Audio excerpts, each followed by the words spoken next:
नमस्कार, स्वागत है आप सभी का मेरे प्यारे विद्यार्थियों। आपको मैं बता दूं कि अगर एग्ज़ाम हॉल में अर्थात परीक्षा देते समय आपको कोई प्रश्न का उत्तर नहीं आए तो आपको किस प्रकार से उत्तर देना है और किस प्रकार से आपको पूरा अंक प्राप्त करना है। तो मैं बता दूं कि ये आपके लिए सिंपल है। जैसे इस प्रकार से अभी जो अब दिखा रहे हैं 2022 के पूछे हुए प्रश्न का पेपर है। इस टाइप से आपको अगर प्रश्न आता है, क्वेश्चन पेपर मिलता है, अगर आपको एग्ज़ाम में कुछ भी नहीं आ रहा हो, आप संकट में हैं कि मैं क्या लिखूं क्या नहीं लिखूं, तो ये आपको सैंपल के तौर पे मैं एक क्वेश्चन दिखा रहा हूं और अभी बताऊंगा से किस प्रकार से आपको उत्तर लिखना है और क्या क्या ट्रिक है जो आपको फॉलो करना है। आपका एक भी नंबर एग्ज़ाम में नहीं कटेगा। तो चलिए हम बताते हैं। इसे सबसे पहले आप ध्यान दीजिएगा, लिखा हुआ है कि किसी भी बोर्ड परीक्षा में कुछ ना आए तो क्या करें। किसी भी बोर्ड परीक्षा में कुछ ना आए तो क्या करें। तो सबसे पहले आपको क्या देना है कि शुरू से जो भी प्रश्न हो, एक प्रश्न या दो प्रश्न, शुरू से एक दो प्रश्न ऐसा हो जो आपको थोड़ा सा भी जानकारी हो, उसके बारे में थोड़ा सा भी आप जानते हो से हाँ इसका आंसर क्या होना चाहिए। तो सबसे पहले आप कोशिश करिए से उन प्रश्नों को खूब अच्छी अक्षर में, यानी खूब अच्छा अक्षर, साफ सुथरा अक्षर में लिखे। अगर उसका लिमिट दिया हुआ हो जितना उतना ही लिखे, उससे ज़्यादा लिखने की कोशिश ना करें। जैसे आपको बता दें कि यहाँ लिखा हुआ है कि इसमें 2 अंकों का प्रश्न है, आपको 1 से 8 में किसी 4 प्रश्नों का उत्तर देना है। यदि आपको प्रश्न दे दिया जाए इस प्रकार से, अगर आपको प्रश्न रहे कि प्रकाश के प्रवर्तन के नियम को लिखे, क्या है, प्रकाश के प्रवर्तन के नियम को लिखे।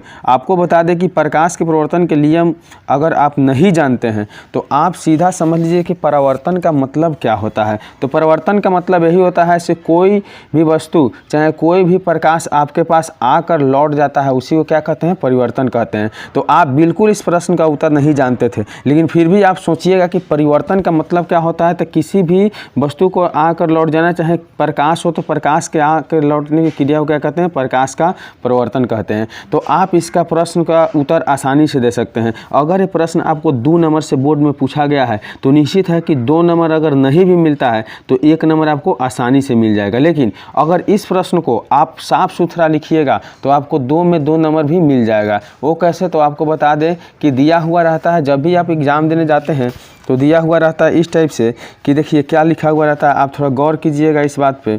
लिखा हुआ रहता है कि परीक्षार्थी यथासंभव अपने ही शब्दों में उत्तर दे। क्या लिखा रहता है ऐसे, परीक्षार्थी यथासंभव अपने ही शब्दों में उत्तर दे। इसका मतलब है कि आप अपने शब्दों में उत्तर दीजिएगा, आपका नंबर एक भी नहीं काटा जाएगा।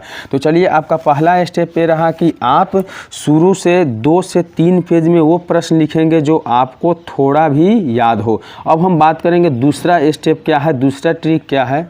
अगर प्रश्न याद न हो तो प्रश्न के बारे में सोचकर उसी से जुड़े शब्द लिखे और कोशिश करें कि वह शब्द शुद्ध हो। मान लिए कि आपको एग्ज़ाम में कुछ प्रश्न याद नहीं था, याद नहीं है, तो आप क्या करिए कि जो भी प्रश्न आपको आ रहा है, अर्थात थोड़ा सा भी उसके बारे में जानकारी हो, तो उसे कोशिश करें कि बहुत शुद्ध शब्दों में एवं साफ सुथरा लिखे। उसे आप काटने की कोशिश न करें। जैसे मान लें कि कोई प्रश्न का उत्तर गलती है तो इसे इस प्रकार से ना काटे, उसे छोड़ दे।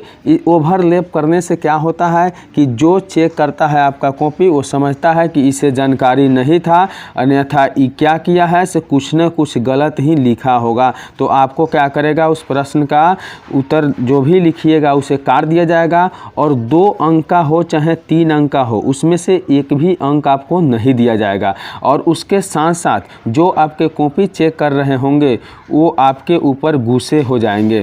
तो इस तरह से आपका सही भी उत्तर होगा जिसका नंबर काट दिया जाएगा। तो अब चलिए हम बात करते हैं तीसरा स्टेप क्या है।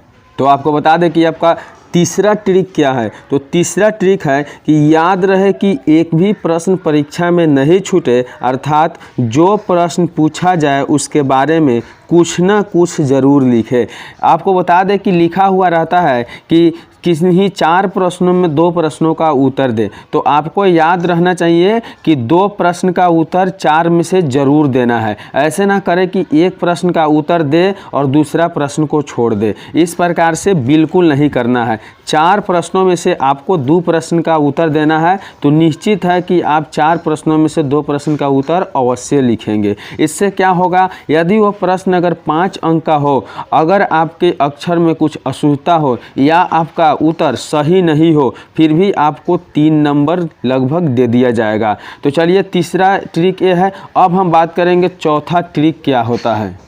तो आपको बता दें कि आपका चौथा ट्रिक क्या है कि आपको जितना लिमिट दिया गया था प्रश्नों के, अर्थात जो प्रश्न का उत्तर देना था वो प्रश्न आप सही उसका उत्तर दिए हैं कि नहीं दिए हैं, ये चेक कर लेना है और आपको बिल्कुल टेंशन फ्री हो जाना है। इतना सोच लीजिए कि आपका मार्क्स, अगर एग्ज़ाम आपका 70 से 80 नंबर की पेपर की होती है, तो आपको समझ लीजिए कि निश्चित है कि 60 नंबर ज़रूर आ जाएगा। इसमें एक भी नंबर कटौती नहीं किया जाएगा। अगर आप एक भी प्रश्न के उत्तर नहीं देते हैं या एक प्रश्न का उत्तर देते हैं, एक प्रश्न का उत्तर छोड़ देते हैं, तो उससे क्या होगा कि जो प्रश्न का उत्तर दीजिएगा वो प्रश्न कहीं 2 अंक का हो तो 1 अंक तो मिल ही जाता है, लेकिन जो अगर प्रश्नों का उत्तर आप नहीं देते हैं उस प्रश्नों में आपका 0 अंक मिलता है, जिससे आपका नंबर बहुत कम आ जाएगा। तो आप कोशिश करिएगा कि एग्ज़ाम में आप एक भी प्रश्न नहीं छोड़िएगा। तो आशा करते हैं कि यह वीडियो आपको अच्छा लगा हो, तो चैनल को लाइक एवं